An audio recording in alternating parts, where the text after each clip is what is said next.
All right, so I can turn mine up a little bit. Test. And now I got to figure out when they're going to turn their mixer on.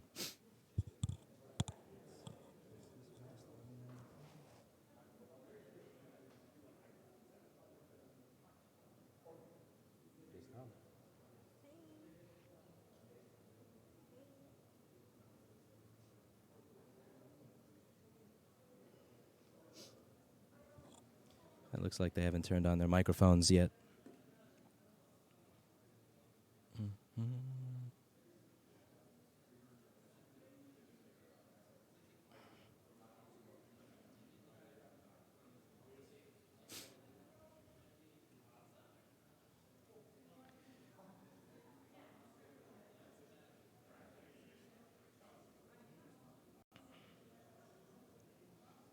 I'll keep it at 1080p 60. I'm recording a copy of this. This is going to have a copy of it recorded. So I'll be able to adjust things later. And it'll be a nice high bitrate copy. Man, you guys think Spectrum sucks? My cell phone tethering, 1.5 megabit, no go. 1 megabit, it'll let me stream. 1 megabit. Oh, that is something else. Crimes against technology. You call this 4G, Verizon? You call this LTE?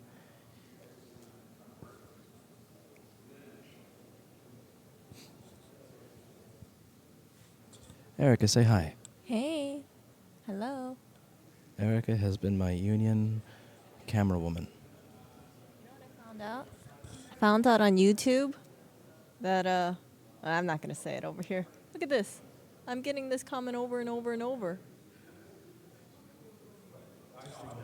Erica has found the world of YouTube comments, which I have a delete button for, and she doesn't. Life is not fair. Anyway. Let's make sure all my stuff is on this side. By the way, in the event that this is a little crooked, just know I'm going to try my best, you guys.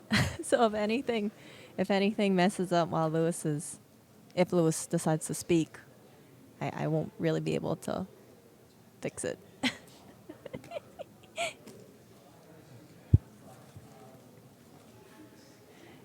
By the way, you want to know something cute? So we have, if you remember from the stream from yesterday. This is main channel. They have no idea what you're talking about. Oh. We just talk about hearings here. Someone says free Hong Kong. It's not even starting.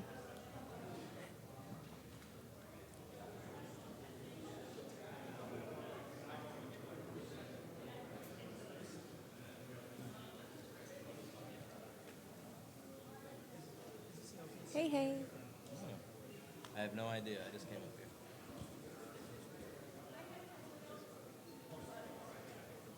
here. Ooh, more people are coming. Good. I'm going to zoom in on Grandma. How do you zoom? Oh, that. Oh.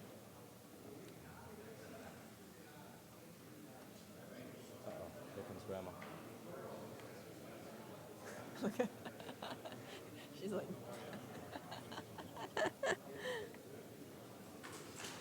Water delivery. Jessa, how are you? Jessa, how are you? I'm doing good. Can you hear me just lively? Whoa, get that out of my face. I know I came in the general hooker entrance. However, that does not mean. Do you know this guy here is Dan? Remember iFixit Answers? Used to fight him a lot. Maybe you guys could throw down. Huh? This is Dan from iFixit Answers. Remember all the fights you used to get into back in the old days? Before I remember. All the Yeah. ink. I'm gonna go grab some water. So you know who is D&J? Dan.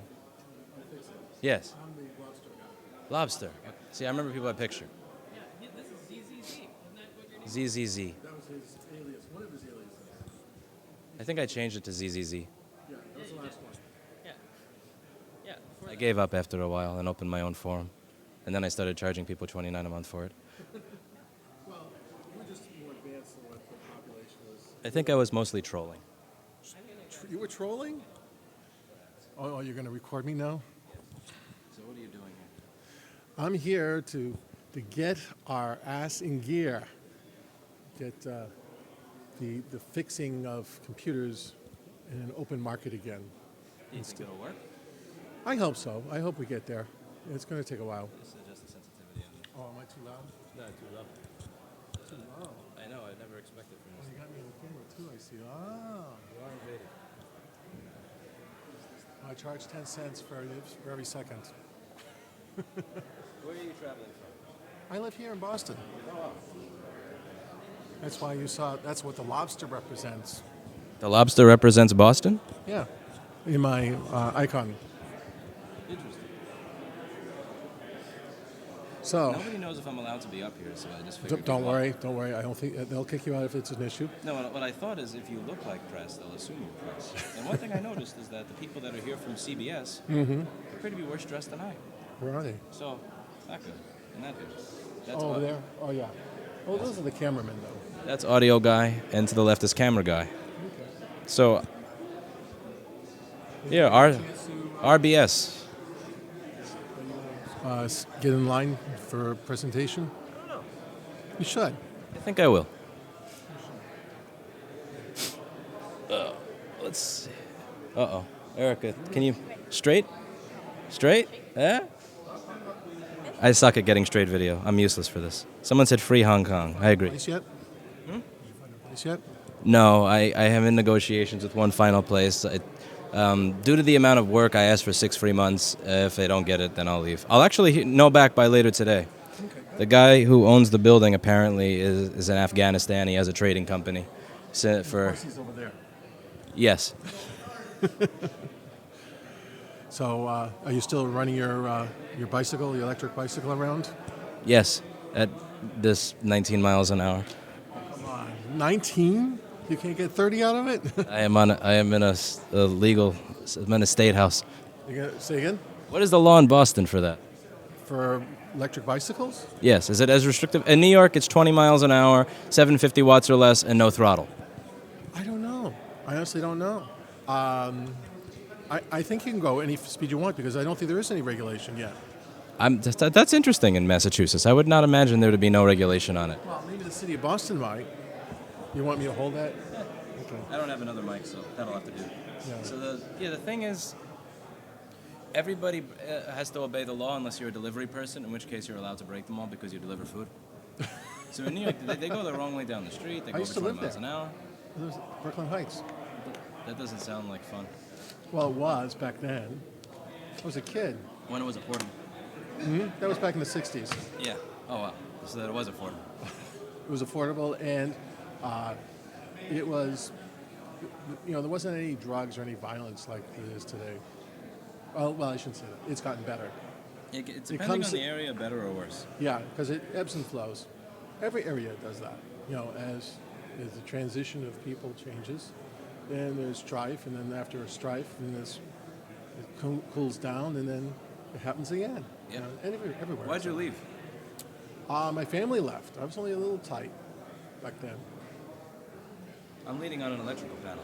Yeah, don't get zapped. Erica, you're also leaning on an electrical panel. Oh, she won't be hurt. What It's if the covered. electrical wiring is as bad as it is in that shithole 30th Street store, and we're leaning on it? What if instead of this being ground, this is hot? You know what?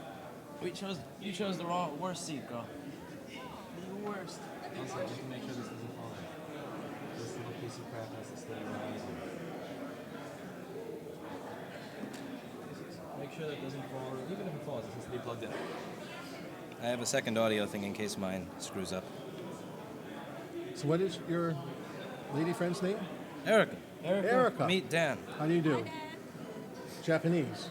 No, I'm Chinese Korean. Chinese Korean. Okay. Well, it's the way you did the wave there. It's sort of because that's how a lot of the Japanese. Oh, really? Well, when you've been there a while, so ni hao. I used to know more. I traveled a lot in China many years ago. So, do you spend any time? Have you been back to China at all? I've only been there when I was. I'll be the microphone. No, I get. Last time I was there when I was 8 years old. Oh, Yeah. That's a little while ago. 97 or so. Did you get back to Korea at all? No, I have never been to Korea. I went to Japan though about 2 years ago. It was really fun. That's cool. Did you go up into the hills? No, I just went to the city because I'm such a city girl. Oh, okay. So you stayed in Tokyo. And I was going to those UFO catcher machine games. Well, Tokyo's beautiful too. It's been a while since I've been there. Let's see, what do I got here? I got something for you. I got something. How are you? How are you? I'm fine. Glad you made. I had no idea you were coming. I forgot that this was here. Somebody emailed me to remind me, I think yesterday. Somebody emailed you. It might have been Jessa. No. No? Nathan? Paul Roberts? Some random person from YouTube. Some random person. Oh, probably Kyle. My email address is public. No, it wasn't Kyle? Huh? More random than that. Oh, this is fun. Okay. Good. Introduce yourself. Oh, what am I introducing myself to? On YouTube since last time. Oh my God, that's fantastic. Yes. CBS camera. Oh, the CBS camera too. Excellent. Well, it's been how long since the last time we testified? 2 years. 2 years, yes. And Nebraska, yeah. Oh, God, Ormond Chambers, who can forget? Yes, okay, you want to know who I am? Yes. Your shoulder is killing you. Is this too close? I don't know. You're like this That one. works? Okay. All right. So I guess I'm now famous on YouTube? Yes. Excellent. This is Shanghai. Excellent. Yes, Gay Gordon Byrne. I'm the executive director of the Repair Association and a huge Louis Rossmann fan. I can't believe what I can learn by watching you. One of those two things was true. Erica, people are showing up. Center. You're my centerer. Okay. Your job is to return this to center after I fuck it up. Ooh, I see. Wow. You know, it's amazing how long those structures can last. Oh, yeah. Stone. Let's see, we got something else here. That's Korea. Who's the sexy cougar? Oh, man, that is so awesome. Are they currently in an insane asylum that wrote this? Wow. Oh, very cool. Is that like a rice paddy? No, just, yes, this is rice patties and also vegetable gardens. When was the last time you went to China or Korea? What's the last time you went to China or Korea? This is back in '92. It's a while ago. Wow. And this is, it's called the Tuk Tuk. And that's, you may have heard of Moon Hill. No, I never heard about that. It's a very famous place. This is big, You're very well traveled. too much travel. Too much travel. I was working for IBM at the time. And they'd fly me all over the Palace Creation. That's Guilin. Wow. That's so serene. What do the home appliance people say? And what do they have to do with any of this for those who are confused? For those that are confused, if it's got a chip and you can't fix it, they don't want you to fix it because you might tear your arm off. You literally might tear your arm off in a washing machine if you didn't fix it correctly. So therefore, nobody should fix their stuff. You might also explode your microwave oven, as you remember that. What was it? Magtrometer? Yeah, the magnetron. The magnetron. Gay, as the executive director of the Repair.org, how do you feel about the fact that Lewis's chat just called you a sexy cougar? Actually, 6 people just called her a sexy cougar at this point by my count. I'm like really liking it. What is your screen name on Tinder? My Gay Gordon Byrne, sexy cougar. Hashtag sexy cougar. / grandma.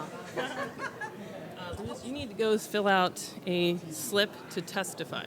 Where's the slip? Right you out gonna front. testify? Yeah, he's going to testify. You get me slip? God bless America. God bless America. You're going to testify too, right? She's my assistant. Hey, can you get a pen as well? You already filled out your slip. How are you? Okay. Good. How you doing? What can I? Ken McCarthy. I'm just here to. Oh, good to meet you. Yeah. Wait, no. Camera. He doesn't want to be on camera. Office. I don't need anything on the. It's good seeing you. How you doing on your search for your office? Doing well. So last time was 3 years ago, I think.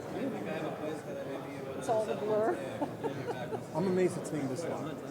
I figured it would have been done by now. You know, it almost got done a couple of times. Yes. It almost got done. It's way closer than the opposition would like to think. Well, good meeting you anyway. I didn't know you had an office right there on Park Street. We don't. What was the big sign that says right there? That guy works in the Attorney General's office, and he watches my videos. Oh, cool. So if I ride, I think we're cleared to ride Bafang in Boston. Oh, gosh. Don't push your luck now. Don't push your luck. I don't have a pen. Get him a pen. Do you have a pen, Erica? I have a pen on me. I'm sorry, we're under 40. Who has a pen? God bless you. CBS has a pen. All right. CBS comes prepared.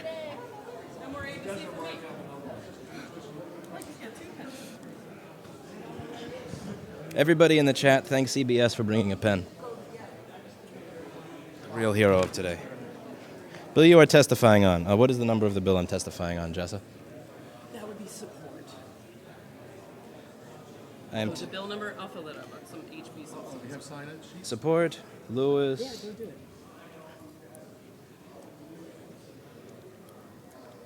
My handwriting is Have you been garbage. working on your handwriting? No. Like, half issues.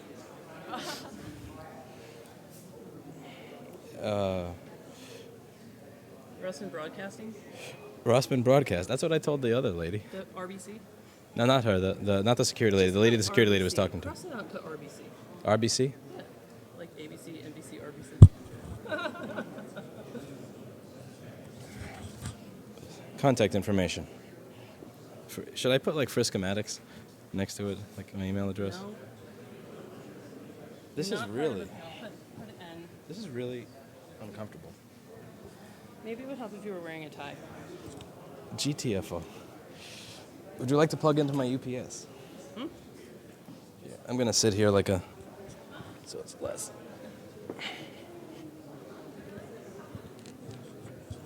Erica, see that? That's a ThinkPad. Real broadcasters, ThinkPad. I'm going to look really carefully and see if I see any MacBooks. Oh, I see one MacBook. Look, there's a woman down there who has a MacBook. Look at that. She has a MacBook right there. You see her? Might be blocking her right there. She has a MacBook. No wonder why she's over here. Her MacBook probably needs to get fixed soon. I see one MacBook. I see a few ThinkPads. And yeah.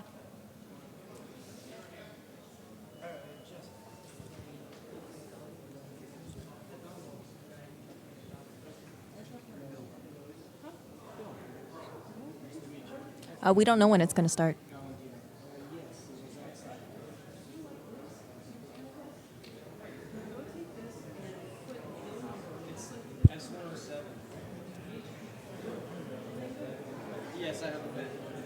Oh, yeah. People are answering the call for pen.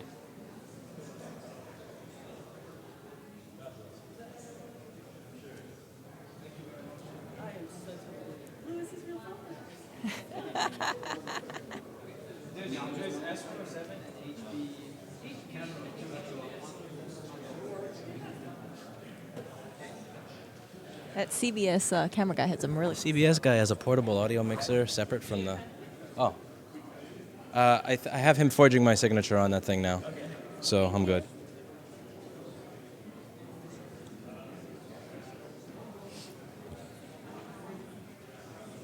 I have a question for you. Yes. Turn around. Louis Rossman, will you feel humiliated if my iPhone 10 video is better than this whole shebang? Whose audio are you using in this video? I'll be using the audio kindly provided by the Massachusetts State House, plus a buddy. I have administrative access to your YouTube channel. Let's see if your iPhone 10 video is better than Erica, my camera woman. If you're suggesting that I break up lack of battery, Only 10% charged. you have a lightning cable. Would you like to plug in? I just charged up my charger.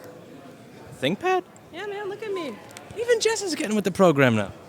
You're the only one left with a Mac, Erica. I love this. I have to see if they turned their mics on yet.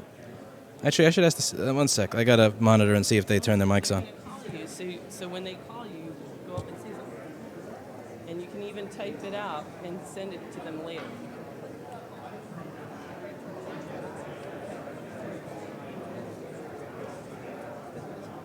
I need to see.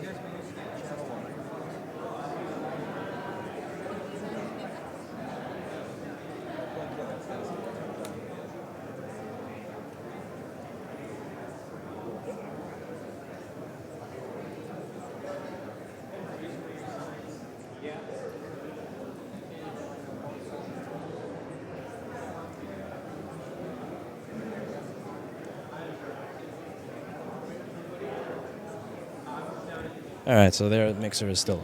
I imagine it's going to be like Albany, where they turn it on once the conference starts. Huh? A lot of people have signs such as like "Don't take my rights away," hashtag Apple, hashtag right to repair. I own mine. I'm never going to be found holding a sign. I don't want to hold a sign. Oh no, you don't have to hold a sign. No, I'm just saying there's people in the audience holding signs.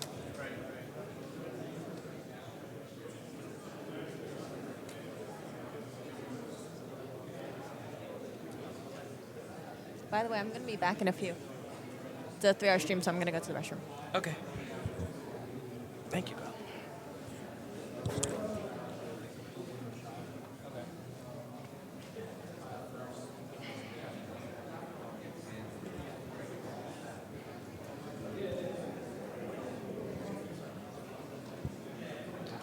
Can you leave whenever you want or no? What do you mean? Like you're not stranded here until they've finished, right? Unless security says I am. No, just in general. I don't know how these things go. I have no idea. No. How you been? All right. Good. See if that guy has no water.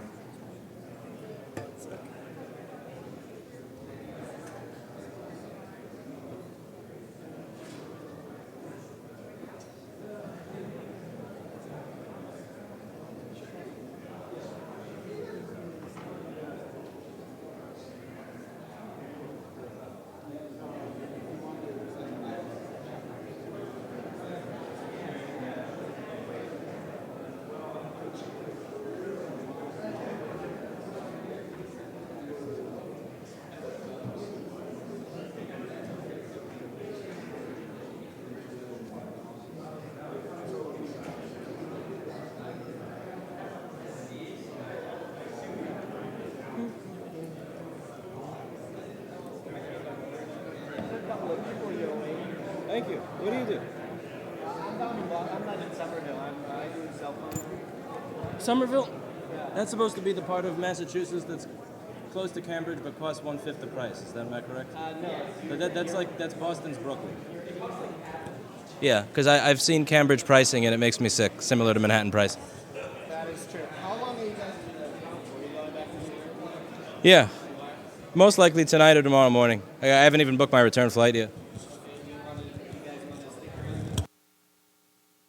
Time, I'll go. I think May. Also, if I'm not too sick. Huh?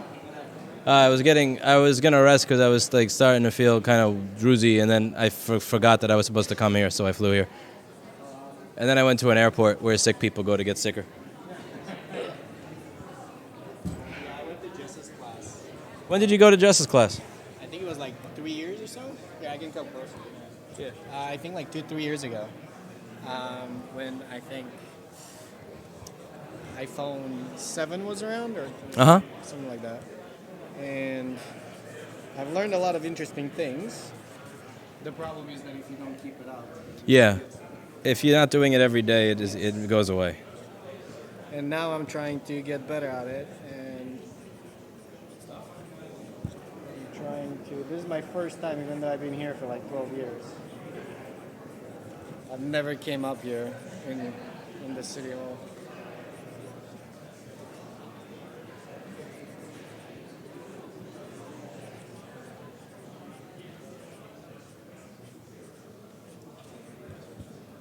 You gonna testify? I believe so. If they're gonna pick me to testify, I'll probably my spiel. It's more important to me that I record what the opposition says than I actually say anything, because I've made my argument a million times. Of course, especially even though you, like when you testified in the lawsuit, in the in the. Sweden or something? Yeah. Like I've said my spiel a million times. I want people here to hear what the other side is, and I want them to hear what they have to say. Something that's not actually accurate. They're trying to say that what we're doing is bad. Like we're tinkering with something that we can not even. All right. Sure.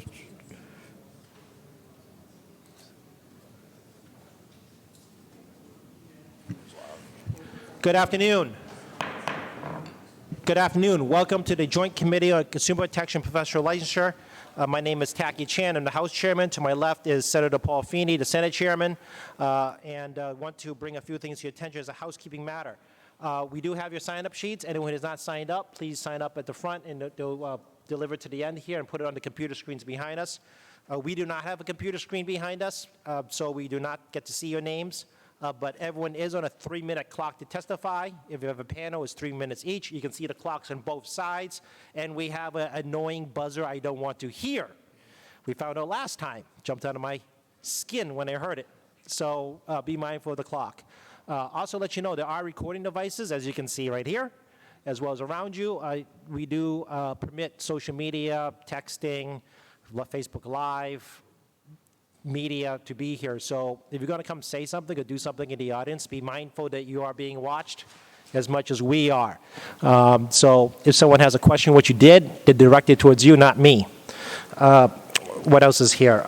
We are joined by a number of members in no particular order. To my right is Representative McKenna, Representative LeBoeuf, Representative Livingston is the vice chair. To my left is Representative Driscoll, Representative Dahm, and that's all for now. As you may know, there's a lot of other public hearings and meetings going on. Members will be coming and going throughout the course of the hearing. We're going to start this day off by opening an executive session to move through a few bills. So I need a motion to open executive session. So moved by Representative Livingston, second by Representative McKenna. The executive session is now open. The committee and your staff had received an advance notice of the executive session bills. And we're going to go through them very quickly at a discussion. House Bill 2000, an act relative to licensure of swimming pool builders and service contractors. Chairs are recommending it be passed as redrafted. So moved by Representative Livingston, second by Representative Dahm. Any discussion on this matter? There being none, all those in favor say aye. Aye. All those say nay, nay. The ayes have it. House Bill 295, Representative McMurtry and Rush, an act authorizing the town of Dedham to grant one additional license for sale of beer and wine to be drunk on premise. I need a motion? Motion by Representative Livingston, second by Representative Dahm. Any discussion? There being none, all those in favor say aye. Aye. All those say nay. The ayes have it. House Bill 3991, Representative Day, an act amending certain liquor licenses in the town of Winchester. The chairs are recommending ought to pass. I need a motion to do so. Representative Livingston moves. Representative Driscoll seconds. Any discussion? All those in favor say aye. Aye. Those against say nay. The ayes have it. House Bill 3993, Representative Murray, an act authorizing the town of Milford to grant one additional liquor license for the sale of malt and wine beverages to be drunk on premise. Chair recommends ought to pass. I need a motion. Motion by Representative Livingston, second by Representative Dahm. All those in favor, any discussion? There being none, all those in favor say aye. Aye. All those say nay. The ayes carry. House Bill 4078, Representative Campbell, an act authorizing the granting of additional licenses for the sale of alcohol not be drunk on premise in the city of Methuen. Chairs recommending ought to pass. I need a motion. I so move. Motion by Representative Livingston, second by Representative Dahm. Any discussion? There being none, all those say aye. Aye. To say nay, the ayes carry. Senate Bill 1288, Representative Humiston, an act authorizing the city of Hampton to grant 8 additional liquor licenses for the sale on premise, 4 licenses for malt and wine on premise, 1 additional license for sale of water and wine for not on premise. I need a motion. I so move. Motion by Representative Livingston, second by Representative Dahm. Any discussion? There being none, all those in favor say aye. Aye. They nay. The ayes carry. A motion customary to the committee practice executive session. We're going to keep the poll open on these bills for members coming and going to vote during the course of the session, and the executive committee will reopen. So I need a motion to put executive committee into recess. Representative Driscoll motions reset, second by Representative McKenna. The executive session is now in recess. At this point, we're going to open the public hearing. We are hearing basically three bills, House Bill 4078, House Bill, Senate Bill 17107, House Bill 218. Just for sake of housekeeping, is anybody here on House Bill 4078? It's a home petition regarding Bethune. All right, we can skip that. We're going to go straight to Senate Bill 107 and House Bill 218, its companion. First up on the list is Arthur Torrey from the United, Speno Association Artists Asylum.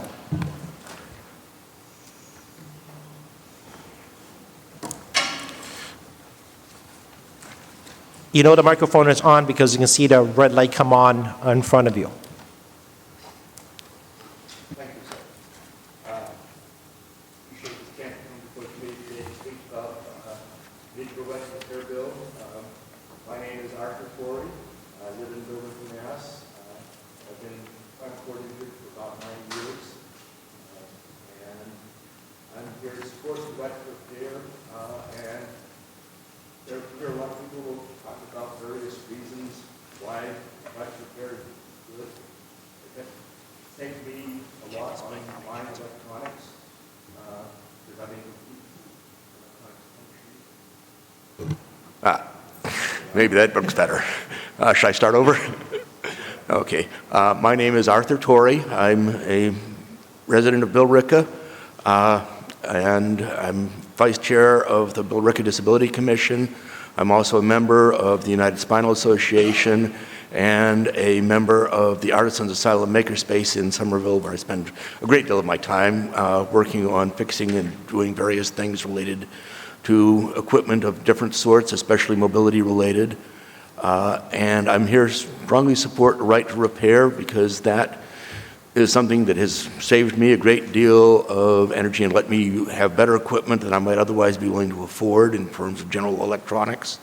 And I would like to urge the committee to consider expanding this bill slightly to encompass consumer-owned medical devices or adaptive equipment, such as this power chair. Right now, if my power chair breaks, I'm stuck at home for probably 6 to 8 weeks while dealing with insurance and medical equipment dealers, unless I'm able to repair it myself, in which case I can order parts off of eBay and have them the next day. And so being able to repair my equipment preserves my mobility, and I need to have access to the software. I'm running stuff that's 20 years old because I can get, without manufacturer authorization, the software that I need to be able to reprogram the electronic modules. To get something that's more modern, I would have to buy, only they won't sell it to me, a $700 dongle in order to use the software that, again, I can obtain readily without manufacturer authorization, but that I could program my own chair to make it fit my needs and my abilities, which is going to be different from what other people with different handicaps would have. So this is a very much of an ability to be able to customize things to make them work. And I find it ironic that I can go down to the auto parts store and buy whatever I want to turn my minivan into a fire-breathing monster without necessarily even being qualified to fix my brakes, but I can't fix my 4-mile-an-hour power chair myself because, oh, you might hurt yourself. I have never run into such condensation as I find from the mobility equipment industry. And this is something which I would like to be able to have the right to repair my own equipment more than what I'm already doing because, without anybody's permission, because it would make my life a whole lot easier and let me use more modern things. For that, I would like to thank you. I do have written testimony. Where would I hand that over? Thank you. The court officer will take your written testimony. Thank you, Mr. Torrey. Any questions to Mr. Torrey? There being none, thank you for your time. Thank you. Next up, I have Sarah Faye Pierce, Director of Government Affairs for the Association of Home Appliance Manufacturers, along with Tim Johnson, Lisa McCabe, Priscilla Oliveira.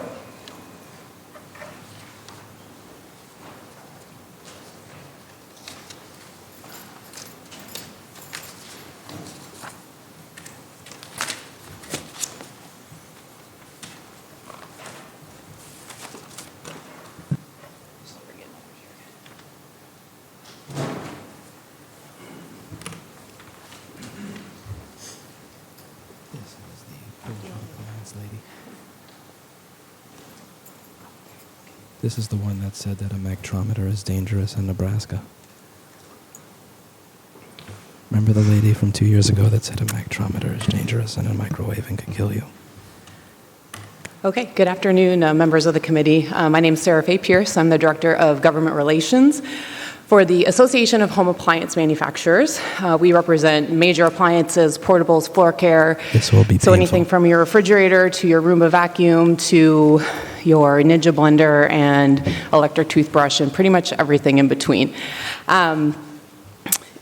We're here today in strong opposition to both the House Bill 218 and the Senate Bill 107.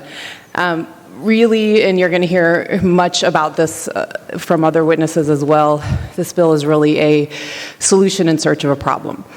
Number one, a lot of the critics that we hear, or the proponents of this bill, say there's not access and there's not opportunity, and that couldn't be further from the truth. A survey of our members this year shows incredible and broad availability for repair. In fact, we have 19,000 repair options available across this country. That does not include Canada. We have more than 80% of those are independent, affiliated, who are certified to repair the brands that I represent. 90% of that 80% are the smallest of the small businesses across this country, between 1 and 10 employees. So we are really truly providing a pipeline for these small businesses to flourish in their communities. 20 states, as I'm sure you're well aware, have examined this issue this year. None have taken action because they agree this is a solution in search of a problem. Consumers have choice today.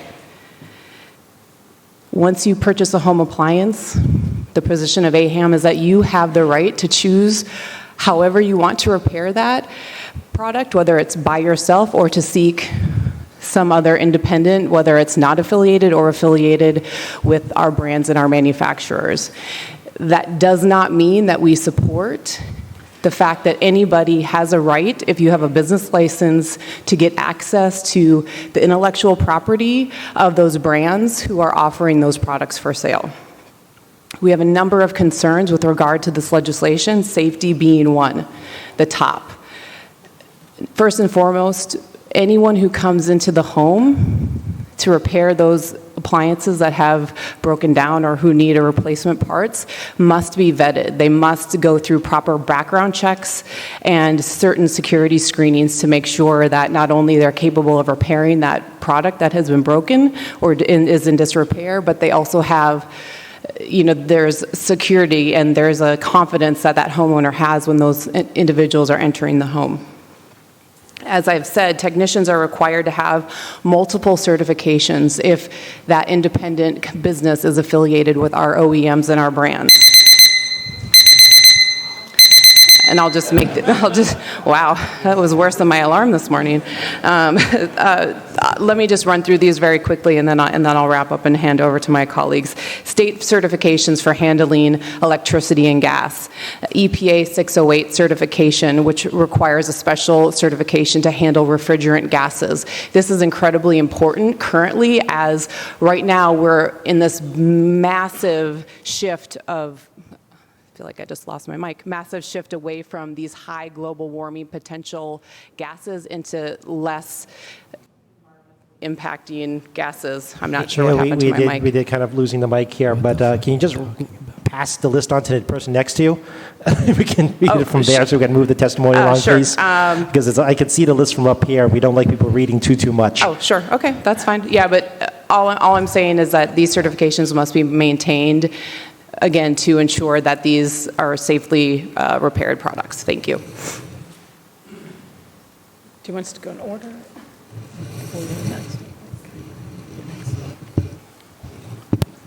Okay, good afternoon, chairs, vice chairs, and other members of the committee. My name is Priscila Oliveira, and I'm the state policy analyst for AHRI, the Air Conditioning, Heating, and Refrigeration Institute. Thank you for the opportunity to provide this testimony today. So AHRI represents more than 300 manufacturers of air conditioning, heating, water heating, and commercial refrigeration equipment. It's internationally recognized advocate for the HVAC industry and certifies the performance of many of the products manufactured by its members. HRI respectfully opposes House Bill 218 as its mandate that original equipment manufacturers, OEMs, make available to independent repair providers any part, tool, service manual, software, or information for the purposes of diagnosing or repairing digital electronic equipment made by the OEM. HI represents companies dedicated to manufacturing and installing highly effective and efficient heating, cooling, water heating equipment, and also commercial refrigeration systems for the health, safety, comfort, and productivity of the residents of Massachusetts. However, the equipment our members manufacture and install is complex and requires highly skilled professionals to service and install it. One of the primary reasons HR believes it's critical the HVAC equipment only be repaired or maintained by licensed professionals is to protect the environment.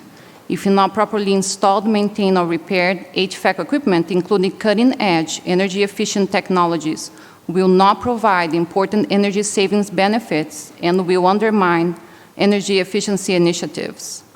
In addition to these concerns, equipment warranties could potentially be nullified if service were conducted by an unqualified contractor. A manufacturer's warranty is critical for consumer protection and confidence in the equipment they are purchasing. HR respects the intent of this legislation, but to avoid these unintended consequences, we believe it's necessary to narrow the definition of digital electronic equipment and amend the bill's language to include an exemption for the HVAC equipment. That's all I have, and thank you. Hi, good afternoon, chairs and members of the committee. My name is Lisa McCabe, and I'm with CTIA, the Trade Association for the Wireless Industry. Our members include wireless service providers, infrastructure providers, suppliers, and manufacturers. And we are here in opposition to this bill. As was mentioned, there is a process by which consumers have a number of ways in which they can get their products today repaired. Having legislation that mandates the giving away a number of different types of information that could be proprietary, could actually even have some legal ramifications, and also could be dangerous because of the security of devices. If all of a how-to book is given out there on how to work on every bit of electronics, there are dangers to something that could be working on a network, and also dangers to consumers' privacy of their information. I think this bill, both these bills, have no assurance for the consumers. It just provides saying, give out this information, and that's that. There's a provision in there that talks about how the independent repairers, if they don't like the information that they've received from a manufacturer, that they have recourse. But there's no recourse in here for the consumer. And I think having authorized repair, people who know exactly what they're doing in order to repair an electronics, who've gone through training, who have gone through a knowledge base in order to to repair things sufficiently, safely, and securely is very important. Today, consumers can use independent repair if they choose to. They can use authorized repair. There are many opportunities already there, and this is really looking at an issue that is already being addressed by the marketplace and by consumer demand. Thank you.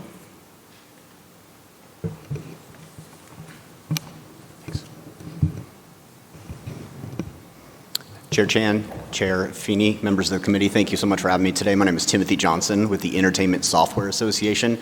ESA is the trade association representing companies that publish computer and video games for an assortment of consumer devices, including video game consoles. The three major console manufacturers, Microsoft, Sony, and Nintendo, are members of ESA. It is important to note at the onset that the three major video game console makers are committed to providing consumers with repairs that are quick, reliable, and safe. They offer a variety of options if a console needs to be repaired. Indeed, they all offer repair services beyond the warranty period to ensure that their consoles remain in good working order because their respective platform's success depends on providing a reliable, versatile, and engaging platform on which to play video games and to enjoy the digital content. We believe that a right to repair mandate would cause severe harm to the video game industry because of the risk it would pose to game publishers that rely upon the secure media environment of the game console to safeguard their works against sophisticated content theft, also known as piracy. To help prevent piracy, video game software and hardware have security features built into them known as technological protection measures, TPMs. Digital locks also, to prevent the play of unauthorized video game content. Briefly, the video game console's firmware runs a verification check on the video game to confirm that it is a legitimate copy. If it is, the console will play the game. If not, the console will not play the game. The firmware itself is also encrypted to discourage unauthorized modifications of the system. These access controls protect not only the integrity of the console's firmware, but also the video games that run on the consoles.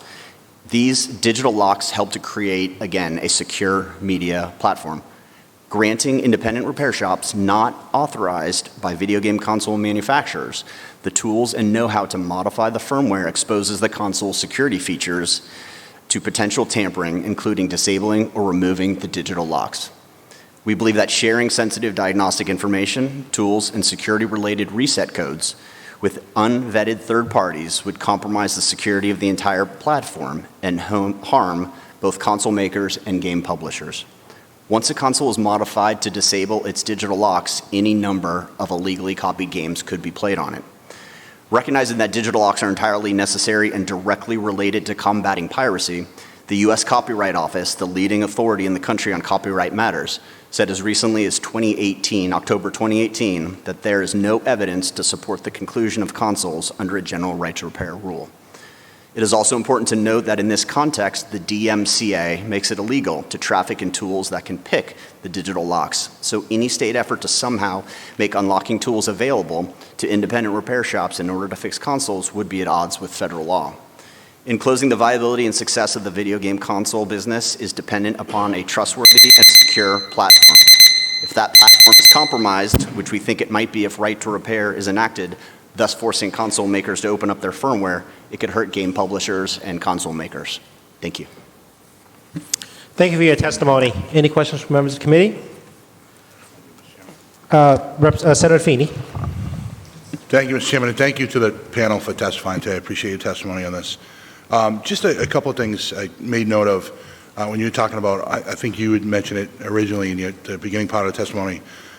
Many of your members of the association, each of the associations, I believe, mentioned authorized repair, certified repair. Those are currently independent shops. They're just certified through the manufacturer? Yes, sir. Okay. So how it works is, as I had said, the 19,000 repair options in America that are available, 80% are independent affiliated, which means that they have certified with the brand to go through their process and to fully understand all the systems that go into the different products that those OEMs and those brands manufacture. So that other, 20% and some change are actual in-network or in-house repairs. So brands like Sub-Zero or Miele, for example, would have their own network. So there is a mix of two, but in large, 80% are independent yet affiliated. Okay. And with those certified repair shops or authorized repair personnel, what do they get differently than, say, if Senator Feeney if I signed, had Paul's repair shop, what would I not have access to that a certified repair person would? Well, certainly, and let me, if I could just refer back to that list that I was going through as I beeped out. It's like I just hid my notes on myself. So the certifications are important, and a lot of it has to do with safety. So first and foremost, any state certifications to handle products that are using electricity and gas. EPA, there's a 608, it's a regulation certification to handle refrigerant gases. And what I was saying is right now, the industry, any product that has refrigerant gases in this very large transition away from those high global warming potential gases into lower global warming gases And so if you're not trained and certified to understand which gas, because there's a lot of different types of gases go into which product, you have a combustible event opportunity that could happen if there was an improper repair done there. Background checks, and then certainly any local service or company requirements would be required. So if I had an independent shop, that's what I would produce to the manufacturer, to the company, to say, these are my certifications. But then on the other side, what would I get in return for that? So would I have to sign an exclusivity contract where I only work on that particular manufacturer? Do I have, kind of broad base? Can I work with other manufacturers? Mm-hmm. Yes, would you give me tools and parts that the public doesn't have? You certainly have access to different updates, to different schematics that would be very inherent to whatever that product is, specific to that product, right? And so the parts issue is a little bit different because there is a pretty broad availability of parts currently on the market. A lot of my members will tell me, and I would have to admit this is anecdotal, so we'll take it for what it is, but a lot of the parts, and again, I'll just harken back to the refrigerant gases, for example, a lot of parts that would have a safety imperative to it or could cause some type of event in the home, again, for safety, would not be made publicly available. Okay. And I just have two more, Mr. Chairman, if I could quickly. I'm starting to, I guess as we look at the bill and kind of look at the details and receive testimony, of which we've received a lot as a committee over the last few months, through email and things like that, there is a difference, right, between an HVAC component, say a furnace in somebody's home, and their toothbrush, as Sure. you brought up, or a Sure. coffee maker, right? I mean, I would think that there'd be less of a safety component if somebody wants to repair, their coffee maker in their home, correct? Certainly, and I'm going to guess that not a whole lot of folks call out for coffee maker repair in their home, but I would say it's a refrigerator, a washer, dryer, dishwasher, some of the larger appliances in the home. A lot of these appliances are certified to organizations like UL, CSA, ASHRAE, and the like, which have safety standards that are recognized, for example, by the Consumer Product Safety Commission. And these are safety standards that, again, ensure the safe operation and the integrity of that product. And I often use the latch on your washer as an example. And so there's a safety latch that clicks into function when that washing machine is in that high spin part of the washing process. And if you are not properly trained and certified as a technician, so again, affiliated to that brand, you may not know that that's a safety standard and you're performing a repair and you can trip that because it is wired into the firmware of that product. And so we're talking about very serious issues at play. If you have children in the home, children are fascinated by lifting that lid and watching that washer go round and round and round, right? And you don't want that child to be able to manipulate that product at that time. And so these are real considerations that we take very seriously, sir. Okay. Thank you for that. I appreciate the clarification. Sure. And then one other thing that jumped out at me in speaking about the video game consoles, and I'm very sensitive to proprietary information. We've talked a lot in this committee about patent trolls and all sorts of, trade secrets. There are two sections of this bill that I wanted to read through again when you were testifying, saying that nothing in this chapter shall be construed to require a manufacturer to divulge a trade secret. And then it looks like the next section as well. It's strictly access to diagnostic and repair information. So is that something that if we were to kind of work through another iteration of this bill, is that sufficient to address the issues that you were talking about on trade secrets, or is this something that we should be adding to it? Or in working on this issue for the past couple of years and working in a number of different states on this bill and bills like this, I'm just unsure how you would amend a bill to take that into account.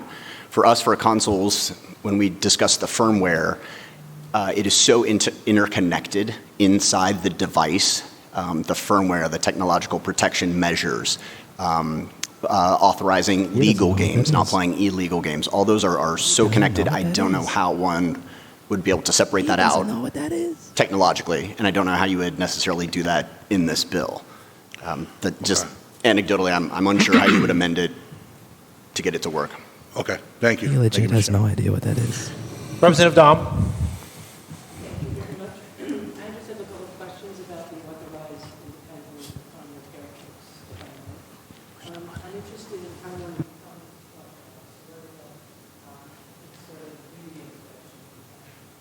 Thank you. How one becomes an authorized repair person, if there's a fee involved, education, schooling, that kind of thing.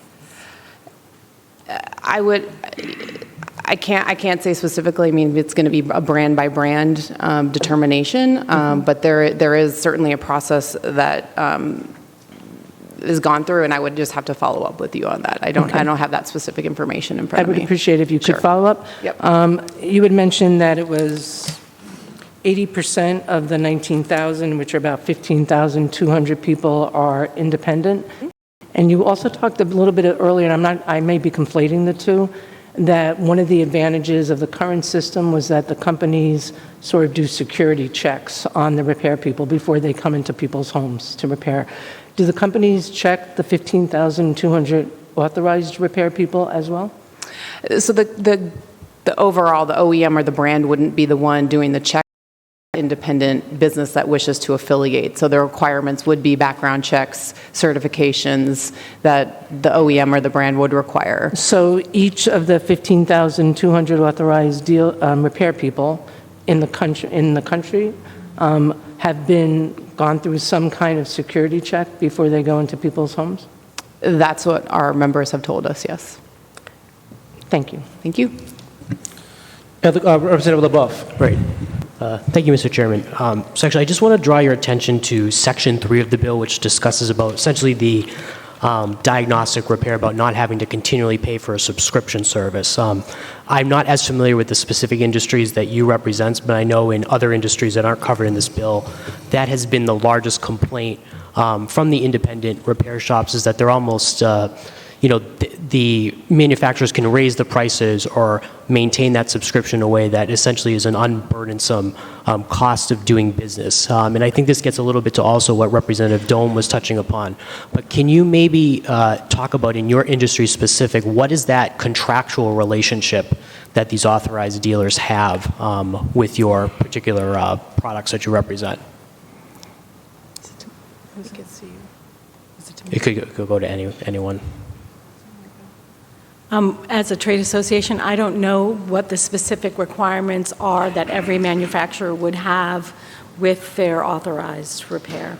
Do you have an example of, for example, AT&T? If I was to be an authorized AT&T repair person, would I have to be paying a certain annual subscription service to be able to repair those cell phones?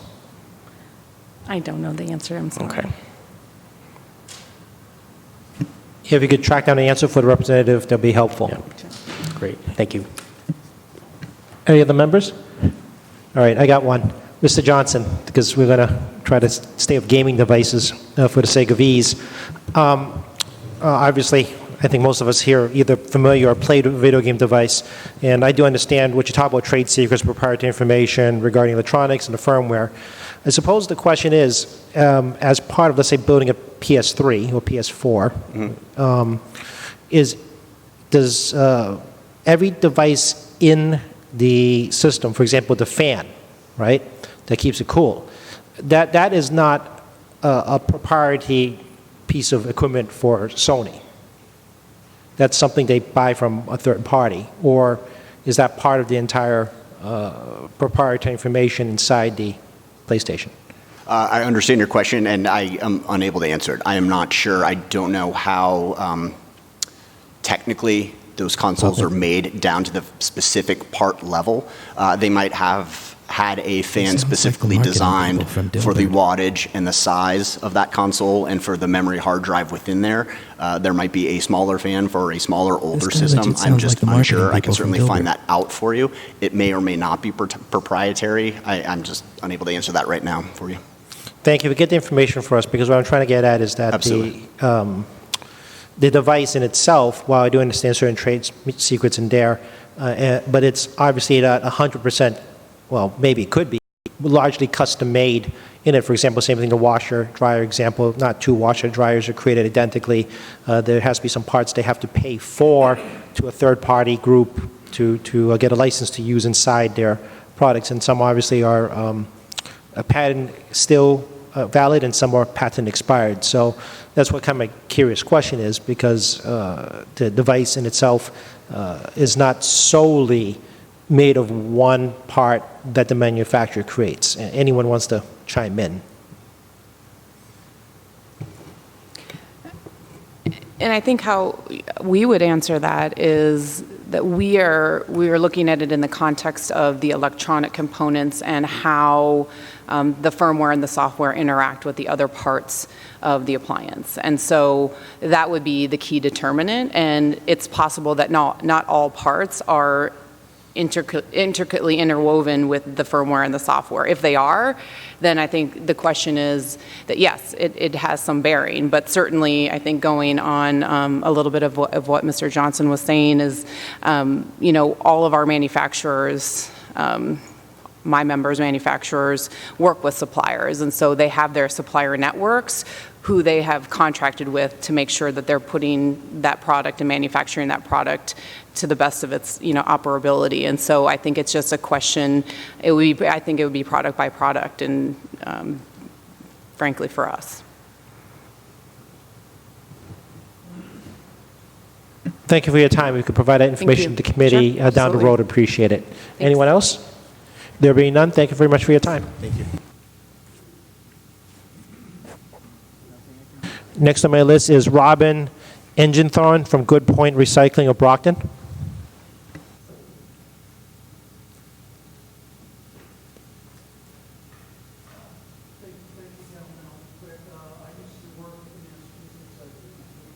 Did you push the button? Push the button. Okay. Used to work at Massachusetts DEP, last testified here about 22 years ago. I moved to Vermont, started a company doing repair and reuse of electronics. I've opened a new plant in Brockton, Massachusetts. We've got about 30 employees. I wanted to provide some history on the context of this. The industry arguments you just heard versus the right to repair are pretty much the same ones that I studied in high school that were made against the Mag-Moss Warranty Act of 1975. People were concerned about warranties, and the manufacturers were saying, if you get into this, there's so much legal mumbo-jumbo, you'll never get out of it. The government cannot police this thing. But Magnuson-Moss Act never did take the FTC into the weeds because it mostly works as the brakes on the OEM attorneys. Once you pass a law about warranties, their attorneys will stop the creativity and say, whoa, that could get us in trouble. And that's the way we have to look at the right to repair. It's insurance against the future. I'm not that concerned about the testimony that I've heard from either the manufacturers or do-it-yourself repair people. I'm worried about what's going to be possible to do in planned obsolescence 5 years from now. It is going to be possible to make my employees, when they take a power cord that still works and sell it online for somebody that's missing a power cord, it will be possible to make power cords individually work on individual computers so that it would absolutely kill the repair market. And finally, I just want to say that if the bill is seen as being future insurance, like the Warranty Act, against things that might occur in the future, that if you look the way the FTC manages warranty claims, it's almost all done by mediation. They never get into these lawsuits that everybody's telling you are going to happen. And these bills should be seen as putting the brakes. If I'm wrong, and the other proponents of the right to repair are wrong, manufacturers can always lease the device. I can't define planned obsolescence, but I know it when I see it. And that's what we have to give the FTC and regulators in the Commerce Department as a tool for what might happen in the future. Thank you. Thank you for your testimony. Any questions? There being none, thank you very much for your time. Mr. Henry Baker, owner of a repair shop.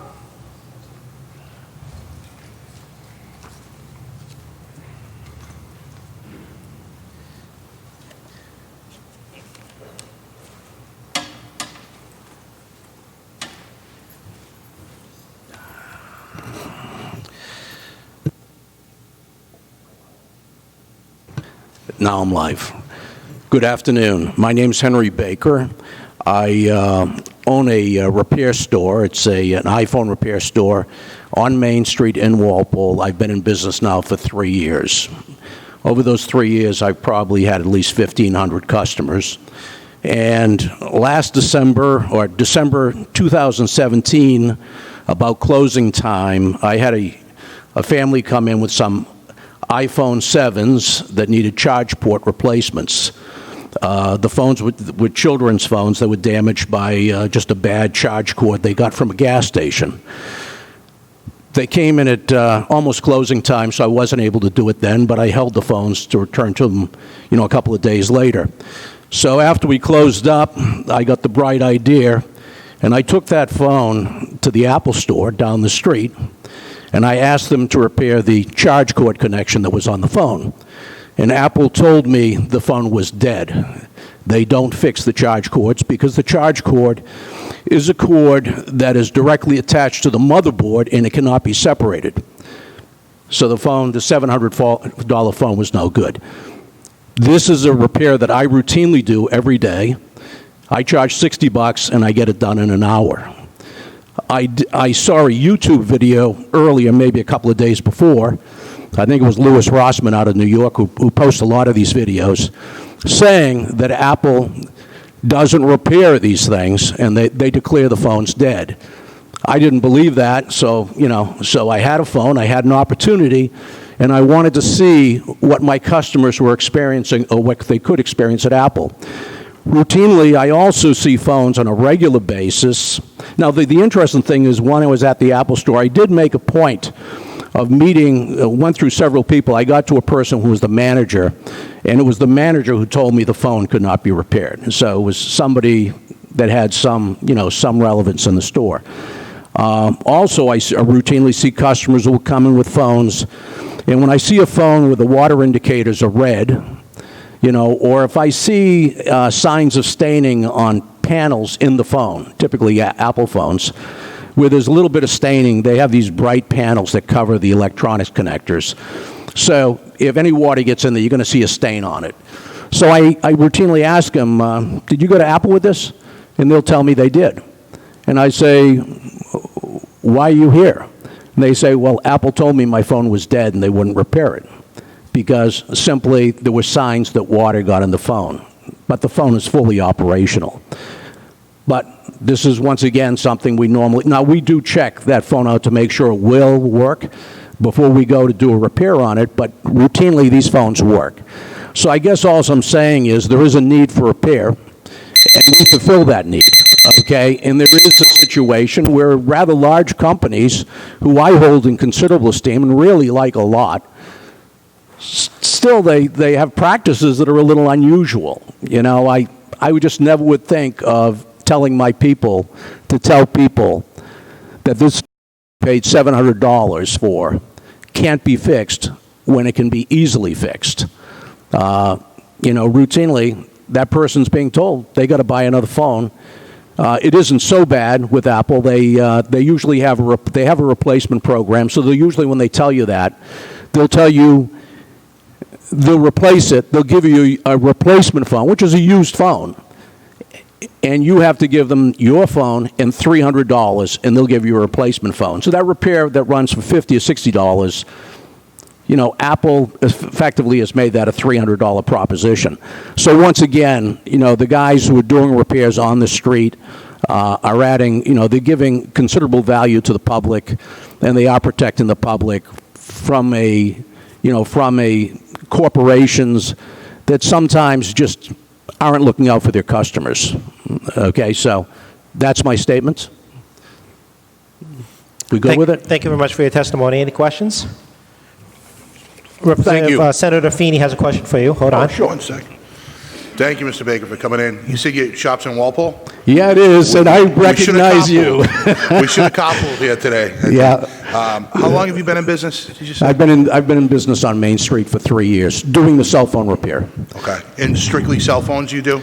Not small Yeah, electronics? it's pretty, well, cell phones and iPads. Okay. So I appreciated your story about, going to the Apple store just to see how it went through. We know, I think, and we're hearing a lot of testimony today about how this bill would benefit consumers. If this was codified into Massachusetts law, how would it affect you as an independent shop? What could you do if we do adopt this bill that you can't do currently, or would it just would it bring more customers in, or is this strictly consumer driven in your Well, mind? the real issue is that Apple, over the years, with the 6S, they introduced a trick where if you, when you did a repair on that phone, they did something where I believe if you broke the home button, the next installation of the operating system would brick the phone. So effectively, they turned the phone into a brick. You just lost $650 because you brought it to another store, they did the repair, and in the software, they recognized the fact that there was a foreign device on there. They turned the phone into nothing, but the fact is that attempt to shut down the repair business was ended very quickly because a lot of lawyers have cell phones, and they were hit with so many class action suits, and so many suits came at them. The next release of the operating system opened those phones up again. So, the need for repair is very much needed on the cell phone side, because it's very easy for them through software to identify parts. Most of these parts do have IMEI numbers. They do have ways of trapping where eventually they'll shut it down and put us all out of business, and it won't take much. And at that point, the consumer loses out, because now all of a sudden, nothing will be repairable, or at least they could go to that point. Right now, they do repair glass, but from my understanding, the podcast that I've seen, I don't know this for certain, but I think you can see it on, some of the podcasts that are out there.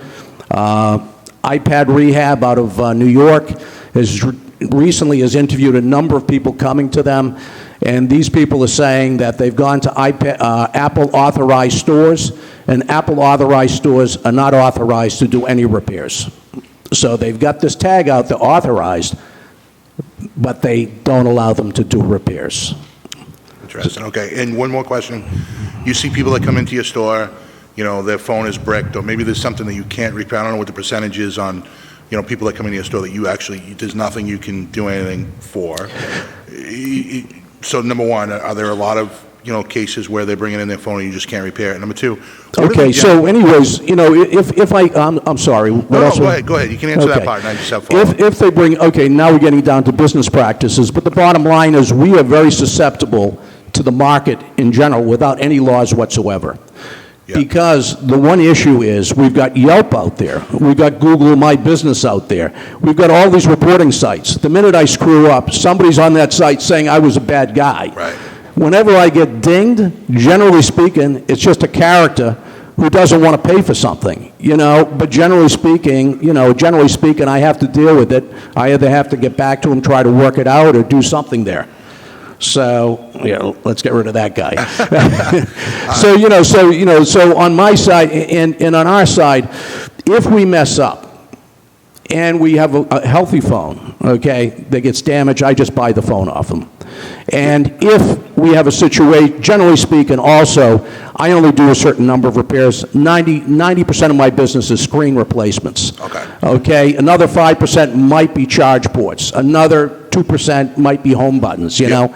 So it's a very limited thing. I'm not into micro soldering, although I might get into that. That's fine. No, I understand, and trust me, if you weren't good at the job, then you wouldn't be able to be in business. I turn people away, and I do. Like, let's say a phone came in the other day. Right. It was absolutely crushed. Yeah. It was a traffic coordinator, a woman in the street in front of a school drops a phone in the street, didn't realize it. Then she sees the phone's been there. It's been run over 5 times. It looked like it was ground into the dirt. She brings it into me. I said, yeah, well, let's check it out. Take the screen off. Pop a new screen on. Comes right up. Everything's working fine. Yeah. But normally what we do is throw a screen on it. First of all, we do some diagnostics, and if it doesn't look it's going to take the screen, then we just stop the whole thing, give it to them, give them their money back. All right, so I don't want to take up all the time from my committee members here. Just because he's a constituent. No, I understand you. Silly business practice. Yeah, no. My question is my last question.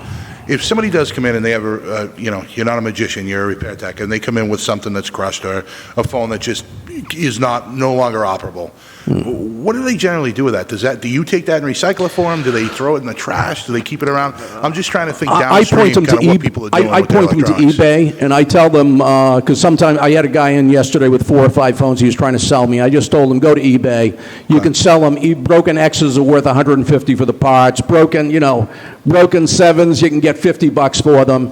Sometimes with Apple, you can go to Apple, and you can, if the screen's not crushed, you can go to Apple and get some money on a when you go to buy a new phone. So, so they still have value. I don't trade in phones.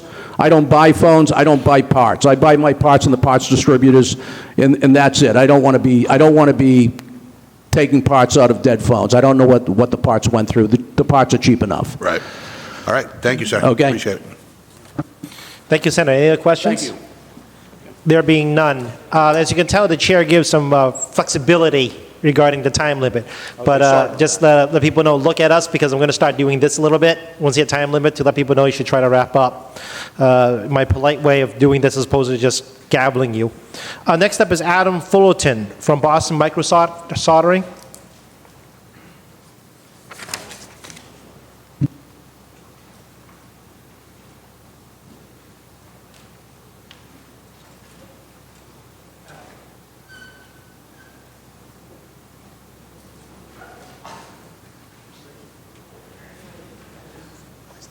Told to turn my mic on before I came up. Thank you, ladies and gentlemen, ranking members and co-chairs. My name is Adam Fullerton. I was born in Holyoke, grew up in Sudbury, and I've been professionally repairing small electronics in Boston for the last 13 years. Currently, I'm the operations manager for Cell Phone Repair Boston. We own and operate the 2 largest walk-in repair shops in Boston. Earlier this summer, I also started a project called Boston Microsoldering, where we drive around the state. We'll pick up and purchase either defective, water-damaged electronics. We will document and record the repairing of these devices with the goal of educating both hobbyists and small businesses to repair devices that otherwise might be beyond their current capability. We then sell these refurbished devices to pay for the video equipment and more educational content. So I'm actually not really here today to talk about my professional experience. I'm here to talk about my mother-in-law, strangely enough. So I met my wife's family earlier this year. My mother-in-law had just gotten off of a long vacation. It was her first time to Taiwan. She then came to Boston for the first time. She met her granddaughter for the first time. She had a wonderful summer, save for her experience with the manufacturer of her phone. So during one of her trips, her cell phone, an iPhone 6, had unfortunately taken a dunk in the ocean, saltwater damaged, and she did what most consumers do. They go to the manufacturer, the first service point, the most obvious service point, to try to get this device repaired. She had taken hundreds, if not thousands, of photos while she was in Taiwan. This is expensive trip she spent thousands of dollars on. She had just met her granddaughter and taken hundreds more pictures of my daughter. And after getting a little bit of water on her phone, it was inoperable.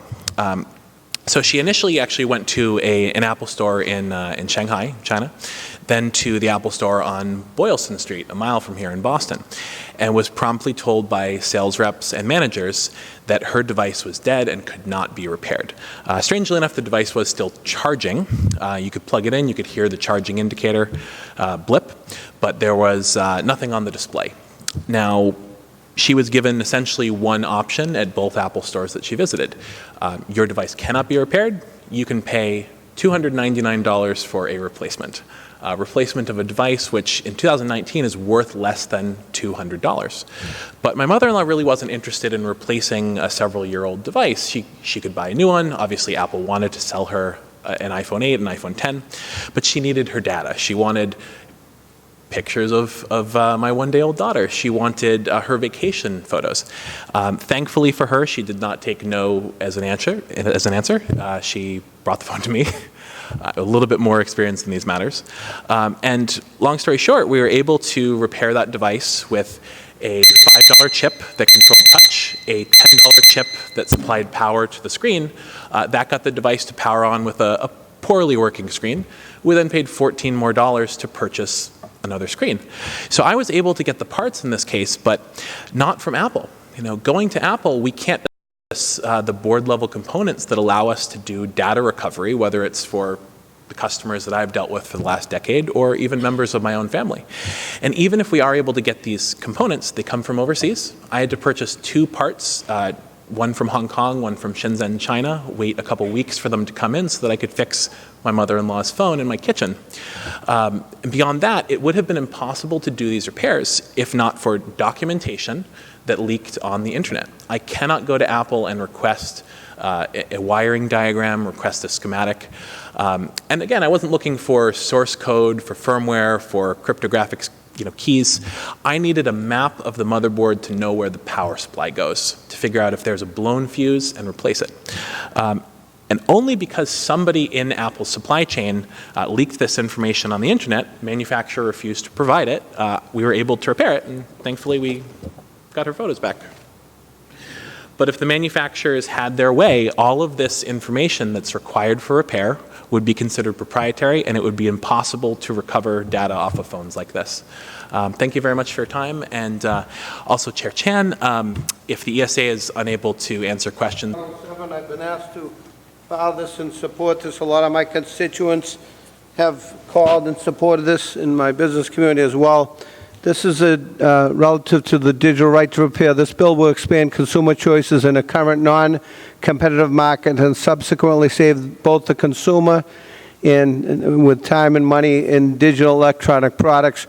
We did remove the medical part of this because public safety is of the utmost importance. But this right to repair legislation reduces costs of repairs for end users by creating more competition in the marketplace and eliminates long waiting periods. And of course, I'm not technologically astute, so I just had to purchase a new phone because my other phone broke, and it would have taken me months on end to send it to a manufacturer and get it back and be repaired. So I had to break down and spend some good hard-earned money to buy a new phone. But I'm learning how to use it too because I'm not technologically astute. But I do just ask you to support this. And as I mentioned, for safety concerns, this bill does not apply to medical equipment. Thank you, Senator. And if your phone is still broken, there's about 200 people in the room. I think they can probably help you out, including the one right behind you. Well, I'm sure there's a lot of young people that have much more technological information than I do. So, thank you, Senator. I just want to thank you for bringing this to my attention, for being a champion in the bill. And I know we've discussed this over the last couple of months in preparation for the hearing. So thank you for filing it and for having the discussion with me and my colleagues on it. It means a lot. Thank you, Senator, for your testimony. Any questions? Representative McKenna. Yeah, real briefly, Senator, you mentioned not applicable to medical equipment. I know that there had been 3 standards of certification, and there was some previous editions that had some exemptions, but not all. Does this version have all medical equipment exempt? yeah, and obviously, because that's a whole public safety concern, that was taken out of the bill. Thank you. And I'm in the middle of a public service hearing as well. I'm chairing, so I snuck out. But if anybody needs to contact me, my office is always open. We can keep you here longer if you don't want to go back. I've got to go back. There's important retirement legislation we're working on. Thank you, Senator. Thank you to the committee for your time. Next up is Valentin, I'm going to murder this name, Verustoraru from Boston Mobile iPhone Repairs. Well, you don't have to bring your sign, but that's okay.